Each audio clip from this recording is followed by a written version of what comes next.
ఐటీలో ఎంట్రీ కావాలా? Trainee software engineer గా అజా కోడింగ్ ట్యూటర్ లో 2 వీక్స్ ట్రయల్ పీరియడ్ లో వెంటనే చేరండి. ప్రకృతిలో సహజ సిద్ధ పారిశుద్ధ్య కార్మికుల్లా పరోక్ష సేవలందించే సహజ గుణం వాటి సొంతం. ప్రత్యక్షంగానో పరోక్షంగానో మనుషులకు మేలు చేసే పక్షి జాతి అది. దృఢమైన శరీరాకృతి ఆ పక్షి జాతి శక్తి. భారత్లో ఒకప్పుడు పెద్ద సంఖ్యలో ఉండే వాటి సంఖ్య కాలక్రమేపీ కనుమరుగైపోతోంది. ఇంతకీ అవి కనిపించకపోవటానికి కారణం ఏంటి? ఆ పక్షి పేరేంటి?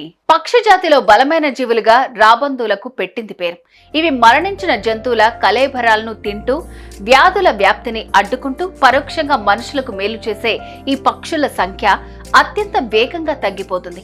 పశువుల కళేబరాల కోసం వెతుకుతూ ఆకాశంలో ఈ పక్షులు ఎగురుతూ ఉండేవి. కానీ 2 దశాబ్దాలుగా భారత్ లో రాబందుల సంఖ్య బాగా తగ్గిపోయింది. అయితే అనారోగ్యం పాలైన పశువులకు చికిత్స చేసేందుకు ఇస్తున్న మందులే దీనికి కారణమని ఓ అధ్యయనంలో తేలింది. 1990 మధ్యకాలంలో 5 కోట్లుగా ఉన్న రాబందుల సంఖ్య ఇప్పుడు దాదాపు 0 అయిపోయింది. పశువులకు వాడే చౌకైన నాన్ స్టెరాయిడల్ పెయిన్ కిల్లర్ డైక్లోఫెనాల్ రాబందులకు ప్రాణాంతకంగా మారుతోంది. చాలా రాబందులు కిడ్నీలు విఫలమై చనిపోతున్నట్లు పరీక్షల్లో వెల్లడైంది. రాబందులను ప్రకృతిలో పారిశుద్ధ్య సేవలందించే జీవులుగా భావిస్తుంటారు. ఇవి చనిపోయిన జంతువులను తింటాయి. అంటే చనిపోయిన జంతువుల శరీరాల్లోని బ్యాక్టీరియాలు, పాథోజన్లు వ్యాపించకుండా ఇవి కీలక పాత్ర పోషిస్తాయి.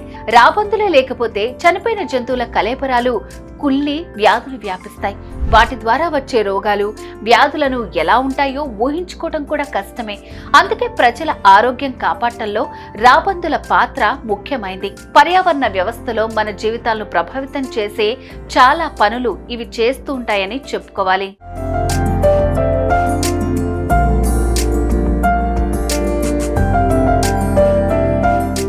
గత 20 ఏళ్లలో దేశవ్యాప్తంగా సుమారు 4 కోట్ల రాబందులు మరణించినట్లు పలు అధ్యయనాలు చెబుతున్నాయి. తెలంగాణలోనూ ఇవి అరాకొరగానే కనిపిస్తున్నాయి.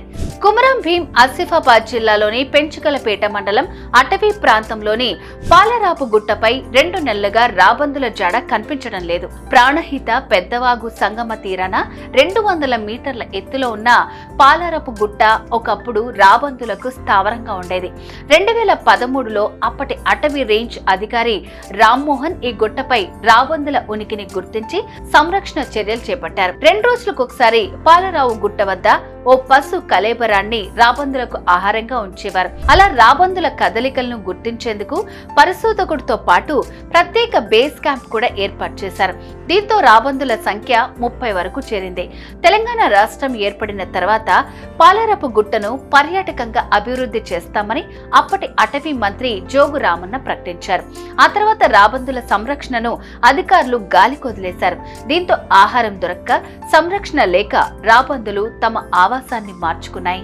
ఇక అలా వెళ్లిన రాబందులు మహారాష్ట్రకు వలస వెళ్లాయని అటవీ శాఖ వర్గాలు చెబుతున్నా ఇక్కడి రకం జాతులు అక్కడ లేవని, 6 నెలలుగా జాడలేని రాబందులు పాలరపు గుట్టపై మళ్లీ కనిపించే అవకాశాలు ఉండకపోవచ్చని నిపుణులు చెబుతున్నారు. వీటిని పరిరక్షించేందుకు రాబందుల సంరక్షణ కేంద్రం ఏర్పాటు చేయాలని 2018లో రాష్ట్ర వైల్డ్ లైఫ్ బోర్డు ప్రతిపాదించినా దానిపై నిర్ణయం జరగలేదు. ఆ ప్రతిపాదనని ఆమోదించి ఉంటే ఈ పరిస్థితి వచ్చి ఉండేది కాదంటున్నారు నిపుణులు.